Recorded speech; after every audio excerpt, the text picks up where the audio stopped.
What do Jennette McCurdy's debut novel, Half His Age, and critically acclaimed cult classic film Juno have in common? One is an attempt at a coming-of-age story, grappling with such mature themes as toxic age gap, crippling loneliness, and a struggle for independence, while the other succeeds. Quick disclaimer before I get into the thick of it. I'm not making this analysis with the aim to shit on Half His Age or Jennette McCurdy's creative vision.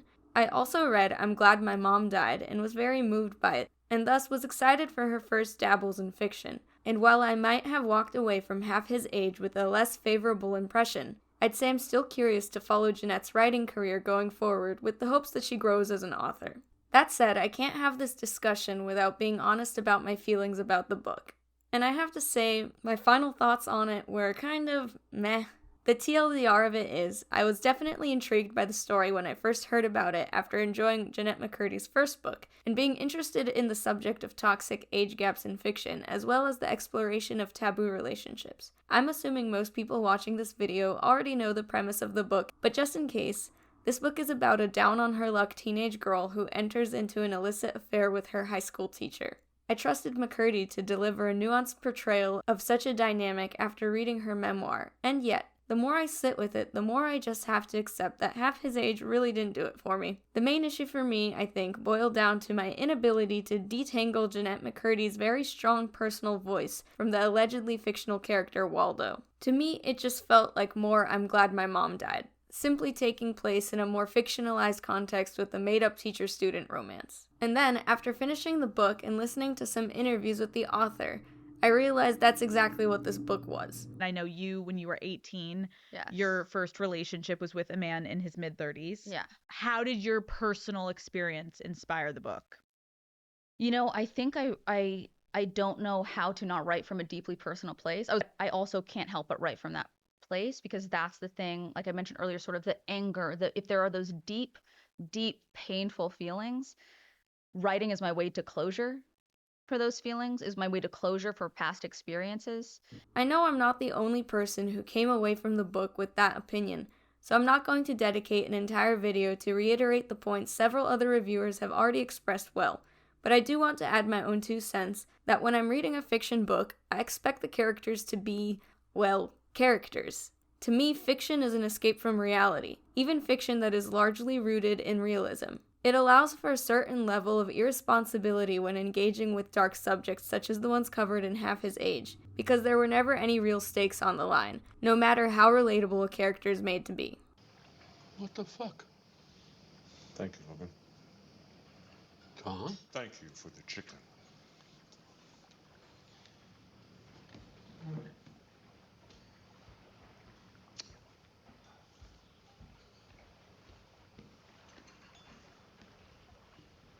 Furthermore, the narrative didn't seem to be treating the characters as characters that we needed to be introduced to. I still don't have a clear image in my head of what Waldo is supposed to look like because the story never took time to describe her, so unfortunately I just kind of ended up picturing Sam from iCarly. Reading a story where I couldn't quite shake the idea that these were someone's real feelings and experiences made me uncomfortable because I came at this with the expectation that it will all be made up. Instead, I found myself feeling that any critique on Waldo's character would feel like a critique on a real victim of sexual abuse and grooming. And not that I actually cared for Mr. Korgi as a character, but if I had, then sympathizing with him would have been like sympathizing with an IRL groomer. I'm going to get into how this self-insert approach impacted Waldo's depth as a character in just a minute, but before I do, it's time to introduce the second moving part of this analysis. As I grappled with the sort of amateurish storytelling of Half His Age, I found myself thinking about the movie Juno in a, if you take out the obvious self-projection going on here, this sort of reads like Juno Fanfiction kind of way. I know it's been a minute since Juno was a thing, so as a quick reminder to those of you who need it, or an explanation to viewers too young to remember the fascinating cultural time hub of the early 2000s, Juno is an alternative indie-style dramedy about a 16-year-old girl who gets pregnant. The film examines the consequences of this development, including an uncomfortable will-they-won't-they dance with an older man who is married to the woman interested in adopting Juno's unborn baby. As soon as I finished Half His Age, I ran to rewatch Juno and was struck by the parallels between the 2 stories. I'll give a second obligatory disclaimer here that, of course, there is a difference between the storytelling involved in a book and a movie. The mediums lend themselves to expression differently, and in the case of Juno, the star-studded cast did a phenomenal job bringing the wide array of characters to life, adding a level of depth and complexity in their portrayals. Now, with all that out of the way, I find it's my God-given right as a nerd enjoying stories about zany women to compare these two pieces of media. So let's get to it, shall we? Starting with an examination of the fictional pieces and their respective protagonists. Both the book and the movie have this edgy, dark comedy approach to the sad realities they are depicting. It's reflected in style, in content, and above all else in the leading characters. These two teenage girls in tough circumstances, from low-income families, uncannily clever for their age, blatantly not like the other girls, desperately seeking out something in their lives. Maybe it's excitement, maybe connection, or just simply meaning outside the gruesome mundanity of their respective existences. The otherness of these girls fully encapsulates every aspect of their being, making them attractive to both boys their age as well as older men in their sphere, and utterly unrelatable to the vast majority of women in their surroundings. Something is different about them, special, interesting, promising, down to their very names. I wasn't going to go there because it felt like low-hanging fruit, but then I realized that actually the quandary behind the characters' names kind of neatly encapsulated something at the root of the character work for both of them. The protagonist of half his age is named Waldo. Everyone on the internet is making fun of the choice to name the protagonist of this book Waldo. In fact, the first time I saw a rag on this detail was before the book even came out. It was in a Twitter post debating the ethics of writing about teenagers f***ing their teachers. This dude was ahead of the game. Waldo. That's a weird name, Waldo. Why is she named Waldo? I have no idea, she just is. And everyone just goes with it. Not a single time does the book ever bring attention to the fact that her name being Waldo is weird, except maybe in the reoccurring gag where the guy her mom is seeing keeps mistakenly calling her Wanda. She's just Waldo. Juno, on the other hand, not only do we get a clear explanation for why she was named Juno, other characters call out the oddness of the name, and there is symbolic meaning behind the name due to the connection to the Roman goddess of women, marriage, and childbirth. Wow, pretentious much? Should everyone just have a mysterious name like Juno? No, Dad's... You see, my dad went through this huge obsession with Roman and Greek mythology, so he decided to name me after Zeus's wife. I got it. Zeus, like, he had tons of ladies, but I'm pretty sure Juno was his only wife, and she was supposed to be, like, really beautiful, but really mean, like Diana Ross. Impeccably fitting for the titular character of a movie about unplanned teenage pregnancies with a backing cast of strong female characters. So, I'm not going to be as blatant of a hater as this Twitter user, but I do think it adds significant depth in your narrative if your quirky named character has a quirky name for some kind of deeper reason outside of quirk points. It's an unexpectedly telling contrast about the overall substance and depth of respective medias, but let's carry on. Despite what the very fibers of these stories are trying to convince me of, Juno successfully stands out as a true uniqueness, meanwhile, again, Waldo does not. In honor of the brevity of wit clause I instated with myself, I have created this Venn diagram of attributes between our respective heroines to paint a clearer picture of their differences and similarities without spending too much time on every single point, just to sort of convey the gist. So while at a surface level there seems to be enough similarities between these characters to put them on an even playing field, I find the quality of Waldo's character really falls short when compared to Juno's, and it boils down to the fact that Juno exists confidently as a standalone character outside her creator, and Waldo doesn't. While both are brash, impulsive teenage girls spiraling out in their own self-destructive tendencies, I can see Juno really is what the movie is trying to convince me she is. A promising, intelligent girl, but still a young one who makes mistakes. Big mistakes. In fact, that's one of the first things we learn about Juno, is just how much she is capable of fucking up. That ain't no Etch-a-Sketch. This is one doodle that can't be undid, Holmes Gillett. She is deeply flawed, arguably dislikable, with how much she speaks her mind to the point of cruelty and intentionally makes jokes to disconcert the people in her presence. And yet they still convey a pure emotional vulnerability. Juno's attitude is clearly an overcompensation for the fact that she has no idea what she's doing. There's this spectacular moment of cognitive dissonance as Juno becomes frantic and upset when the older man she'd intentionally been seeking out and flirting with announces to her he's leaving his wife. Juno is a teenager and it shows. She's still learning, and the narrative gives her the grace to make mistakes. Meanwhile, we the viewers get to witness this, regardless of if the actions make us cringe or feel sympathetic towards her. We watch Juno grow from her experiences and develop into a different version of herself by the end of the story, in the wake of all the dramatic events. I will give Waldo some credit that her character does go through a bit of development by the end of the novel, as she seemingly decides to stop putting faith in the adults of her life and instead focus on herself. And even if it is a more depressing and isolating sort of growth, that in itself is not inherently a flaw of the character or writing in a technical sense. However, the substance of her character, to me, it almost felt like from the very start of the story, Waldo already learned the lessons she needed to come to the conclusion she does at the end of the book. She carries with her a wisdom that curbs her actions and expectations, and while we see Waldo falling apart at times due to her circumstances,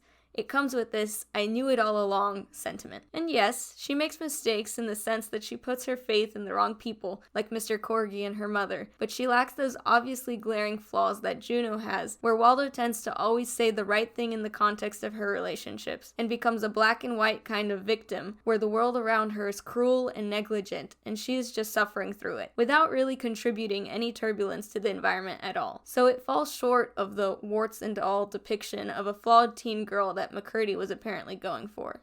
More than that, by the depiction of the book, Waldo genuinely seems to know better than all the other characters of the story. She has this omniscient sort of wisdom that gives her an intellectual and moral superiority over pretty much everyone else in the book. Sometimes this wisdom even seems to clash with what the story itself is trying to convey. For example, in the scene where Waldo comes over to have dinner with Mr. Korgi and his wife Gwen, the entire narrative sets up Gwen as this pretentious, condescending man-eater of a woman that neither Waldo nor Korgi even seem to like. And yet, at the end of the conversation, Waldo hits us with this resigned, "She's great, really great," assessment of the wife that makes me wonder if I missed a crucial moment in the scene when Waldo might have actually considered something positive about Gwen's contributions to the conversation, despite her jealousy of the relationship this woman shares with the object of her desires. But I don't think such a moment existed. Beyond that, Waldo seems to have a bank of experiences that a character in her situation shouldn't be able to draw from. This includes an emotional maturity, but I also mean literal experiences as well. At the end of the day, my personal preference resides with a Juno-style depiction that truly gives you a look at a teenager and how they might respond to life developments that exceed their emotional maturity level. Even if the glaring flaws make Juno a less likable character, to me that actually makes her stronger because she feels much more real. And the irony is, despite the heavy-handed cartoonish "this is how teenagers talk" approach to dialogue in Juno, Yo, yo, yiggity yo. I'm a suicide risk. Juno actually feels like a genuinely confused teen character. Meanwhile, Waldo feels like a teenage-coded avatar for Jennette McCurdy's thoughts as a grown woman processing her own past. I want to take a moment to talk about the older male love interest in these stories. The main difference being that Korgi is the male lead and half his age, and shares a significant amount of the story's runtime with Waldo.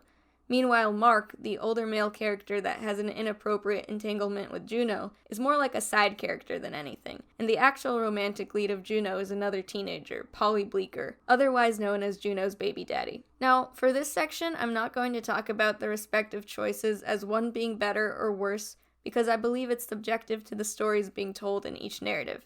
Korgi's presence and impact on the story makes sense because the book is about a relationship between a teenage girl and her teacher. It makes sense that he would be a frequent character in the story, nor is there some fine print contract in any story tackling inappropriate age gap relationships, mandating that the vulnerable protagonist has to develop feelings for a more age-appropriate target by the end of the story in order to moralize the narrative. In half his age, Waldo feels isolated from the rest of the world. Her peers feel distant to her and unrelatable. The adults in her life are condescending and unreliable. The only anchor to this plane Waldo seems to have is this inappropriate fixation on her teacher, Mr. Korgi. That's why, as she invests more and more into him, only to constantly be deprioritized, her instability and lack of control over her own life grows. I'll also add to the credit of the book, I thought it was an interesting tactic by the narrative that Waldo never refers to Korgi by his first name, only ever his last. More often than not, tacking on that Mr. at the front. They share a long-term physically and emotionally intimate relationship that crosses all reasonable boundaries, and yet the narration enforces this maintained arm's length in the way he stays Mr. Korgi in Waldo's head from start to finish. Waldo only starts to gain control in this relationship when she herself grows tired of it and threatens to cut things off. Only then does Korgi leave his wife in favor of staying with Waldo, who is grappling with her own growing disenfranchisement with the whole ordeal. As she gains power in the relationship and sees Korgi for who he really is, she gets to decide for herself to end the relationship. Conversely, the relationship in Juno takes shape a bit differently. Juno's feelings for her classmate Polly Bleecker are established clearly at the start of the story. Not only do they have sex as an inciting incident of events leading to teenage pregnancy, but Juno's best friend calls her out on those romantic feelings, which Juno never tries to actively deny, even if she does play it as cool as a quirky teen from the early 2000s can. The feelings are reciprocal, as I don't think any one character or observer would doubt Bleeker's smitten crush on Juno. He's a pretty transparent guy. The presence of the fetus causes a rift between the kids that they grapple with through the whole movie, introducing another realistic approach to teenage conflict as they push each other away despite their clear feelings for each other. In the meantime, as Juno tries to stay in control of her own life despite this large biological obstruction preventing her from achieving the boring normalcy of teenage life, she finds escape in the character Mark. Mark is half of the couple interested in adopting Juno's baby once it is born. Married to Vanessa, who clearly wants this baby more than anything, Mark is less enthusiastic. He puts on a facade for appearances, but it's obvious his priorities lie elsewhere, as he instantly bonds with Juno over their alternative taste in film and music, and the pair of them start spending more time together whenever Juno hops over for an impromptu visit with news about the pregnancy, a convenient segue into hanging out with Mark, who works from home, and is a presence that she clearly finds interesting and alluring. However, in almost the exact opposite of what happens in Half His Age, it's Mark's reveal that he is planning to leave Vanessa that shatters Juno's final illusions of control over her life. This sends her spinning out into a full-blown crash-out. Despite her attraction to Mark, his seemingly ideal marriage to Vanessa provided a sense of comfort to Juno, in the idea that her baby was going to a stable home, something that Juno herself has the maturity to understand she cannot provide for the baby at this point in her life. Juno and Mark do not actually cross that line at any point in the movie, despite the emotional implications being fully present. At the end of the movie, Juno ends up with Bleecker, and I like that as a choice for this story. There was enough going on in the movie without having to go full-blown adult minor affair to drive the point home. Tonally, I believe it would have altered the story too much, making things too dark for the story at hand. I think the main difference between these two characters lies in how Mark and Korgi are presented respectively. Korgi's opening line is to announce that he's a failure. He wanted to be a writer but failed. Real life caught up with him, and he set aside his dreams in order to provide for his family, choosing the stable job of high school teacher over struggling novelist. Meanwhile, Mark is presented as a successful upper-middle-class dreamboat. If Waldo is attracted to Korgi because she sees him as something real among all the fakeness, then Mark is like a perfect fantasy of a cool, attractive older guy. He has the big house, a beautiful wife, a successful career as a composer, and all that's left is the baby to complete the picture. However, we learn through Juno's short exposure in their hangouts together that not everything is like it seems. Composer is actually code for the guy who writes the jingles and advertisements on TV, which immediately feels much less sexy as an occupation. While it is clear that Mark still harbors rockstar dreams, he is actually a corporate sellout. In essence, it's revealed he has suffered a similar trajectory as Korgi, setting aside romantic dreams to be an artist in favor of turning into an adult and providing for his family. The similarities between Mark and Korgi become glaring once you get past these barriers. They are both failed artists, both secretly holding on to these dreams and projecting them onto the vulnerable young woman entering their life. Korgi learns Waldo's hardships through her writing assignments in his class. Juno's struggles are apparent from their very first meeting with Mark and his wife Vanessa. Both Mark and Korgi do the groomer middle-aged man thing, where they try to broaden the horizons of the girls on their radar by getting them into the thing they like, swapping music and movie recommendations, etc. Towards the end of each of their respective arcs, both men end up choosing their dreams, and the younger manic pixie dream girl they've at least mentally adopted as a lover, over the apple pie American family they've grown to resent. And, at the core, both men are losers. I'd say both stories effectively demonstrate the harsh reality that belies these age gap relationships, which is the fact that any grown man entertaining a relationship with a teenage girl is actually a mentally regressed man baby. Otherwise, they would not have bonded with a child this way in the first place. I'd say at the end of the day, I still have a preference for how Juno handles this character. There's a subtlety there that Half His Age spells out more explicitly. The manipulations on Korgi's part are either on the nose because Waldo's omniscient wisdom explains to us exactly what it is he's doing, or a bit confusing. Like, I never understood why Korgi and his wife invited Waldo over for dinner at the beginning of the story. It's the first time a professional boundary is broken between student and teacher, and yet it seemed to be the wife Gwen's idea. I don't know, I feel like some context is missing from this scene that might have otherwise been an interesting exploration of how Korgi was breaking down the common social barriers of a student-teacher relationship, while shifting the responsibility on Waldo's shoulders.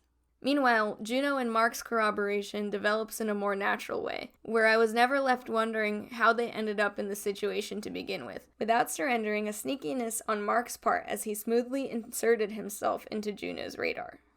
One of the standout distinctions between these two stories lies in the treatment of the supporting cast, specifically the female ones. While Half His Age is a story with a relatively closed cast, the primary focus narrowing in on Waldo and Mr. Korgi, there are a few other characters milling about the background. A few more age-appropriate dates on Waldo's part who are largely dismissed as being immature or uninteresting to Waldo. A childhood best friend with whom Waldo shares a catty and a resentful relationship. Mr. Korgi's snooty wife Gwen, Waldo's primary source of competition for Korgi's attention. And of course, Waldo's neurotic, irresponsible, and largely negligent mother.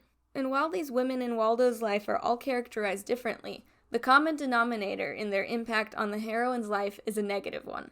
Franny, the best friend, is depicted as only interested in maintaining a friendship with Waldo for self-serving motivations. She is portrayed to view Waldo as a charity case and something that will get her in good standing with her Mormon religion. In general, Franny seems to navigate their friendship from a place of moral righteousness and judgment. Additionally, she is portrayed as emotionally manipulative and meddling in Waldo's life when the latter does not want her to. I'll acknowledge that at the end of the book, Waldo and Franny, though completely disconnected as friends at this point, seem to part with a mutual respect for each other, but simultaneously this newfound peace came more or less out of nowhere, and the pair are decidedly no longer friends by the end of the story. This is the closest Half His Age comes to depicting a positive relationship between women, which unfortunately isn't very good ground to stand on. Next there's Gwen, the perfect wife of Mr. Korgi. First introduced to us as a series of picture-perfect family portrait on Korgi's Instagram page. In person, Gwen is portrayed as someone shallow, more interested in maintaining appearances of a perfect family without actually understanding her husband, confusing his hobbies and undermining his dreams. Gwen is portrayed as a background detail for a majority of the story, an obstacle for Waldo to overcome in her efforts to win Korgi's affections. Overall, Gwen is portrayed as controlling and sapping of Korgi's energy, apparently emasculating him as she bosses him around and sends him to the grocery store for pretentious rich people food. The closest we get to humanizing Gwen in the book is a short-lived moment when Waldo witnesses Korgi rejecting Gwen's sexual advances towards her husband, after she nearly catches him with his younger lover. But this moment is a blink-and-you-miss-it moment in an otherwise two-dimensional portrayal of the stuffy wife character. Lastly, of course, there is Waldo's mother, who honestly might have been my favorite part of the story, despite the obvious parallels to Jennette McCurdy's own life, if you're familiar with her memoir. In Half His Age, the mom subplot was the most compelling, as we learn about her inconsistent relationship habits and negligence of Waldo, the main source of the protagonist's trauma. In the background of Waldo's miserable life, we see her mother struggling with her own demons, an irresponsible, over-emotional, and self-absorbed woman who cares more about her fleeting boyfriends than her own daughter's well-being. The main source of Waldo's isolation. Her mother is only home whenever she is having problems with her boyfriend of the week. By the end of the story, the mom character almost changes for the better, swearing to work on herself and do right by Waldo, but ultimately failing and apparently disappointing Waldo for the last time, as the scorned daughter leaves home in favor of taking a solitary trip the pair were supposed to take together. Despite the negative journey the mom character takes, she actually felt like the most humanized part of the narrative, with her trying to do better by Waldo, and even with the ultimate failure, this aspect of the plot provided more shades of gray that I felt other parts of the story mostly lacked. Anyway, the underlying point that I was trying to connect with all these tangents is that the supporting female characters in half his age are all characterized with this none too subtle disdain from the narrative voice, implying that Waldo is somehow different and superior to the rest of these character molds. And at the risk of sounding like a broken record here, Juno just does this better.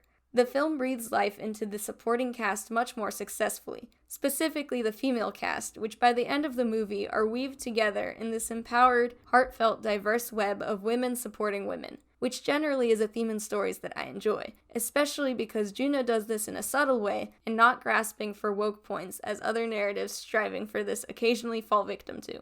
While there's a bigger array of relevant characters in Juno than half his age, there are certain parallels in the archetypes conveyed, as Juno too includes a best friend, a wife, and a mother figure, which in Juno's case is a Weimaraner-enthused no-bullshit stepmom. Even when Juno herself seems to disdain some of these women in her life, it is very obvious by the narrative that we are meant to respect these gals. They are not the enemy, and by the end of the movie, Juno herself matures enough to see them in a different, more respectful light. Leah is Juno's quirky bestie who stands by Juno from start to fin, being willing to help Juno through an abortion before she decides to keep her baby, standing in the background for moral support as Juno reveals to her parents she is pregnant, and then later is present in the labor room as Juno finally gives birth, among other lesser moments of support. Leah's rambunctious antics and naughty humor easily bind her to Juno's edgy nature, and it's not hard to see why these girls are friends, despite Leah being the antithetical girly cheerleader to Juno's grungy alt-girl presentation. Two archetypes typically pit against each other in coming-of-age stories. Brenda, or Bren, Juno's stepmom, is portrayed to have a contentious relationship with Juno in the opening measure of the story, as Juno disrespects Bren with lies, sass, and barfing in her hallway vase. And yet, Brenda is immediately supportive and concerned for her stepdaughter as she reveals she is with child, deciding to help get Juno healthy for her pregnancy and advise her through the process, as well as accompanying her to the OBGYN, even defending her viciously from condescending ultrasound technicians. While Bren and Juno experience conflict as Bren appears to be the only one who notices the developing inappropriate nature between Juno and Mark's relationship, and in response to Juno's defensive hostility, the haggard middle-aged woman reveals her own sacrifice of not being able to house the dog she longs so much for because of Juno's allergies. This conflict only further cements the idea that Bren cares deeply for Juno and is her ally both in her self-sacrifice and in the fact that she is concerned by whatever seems to be developing between Juno and Mark.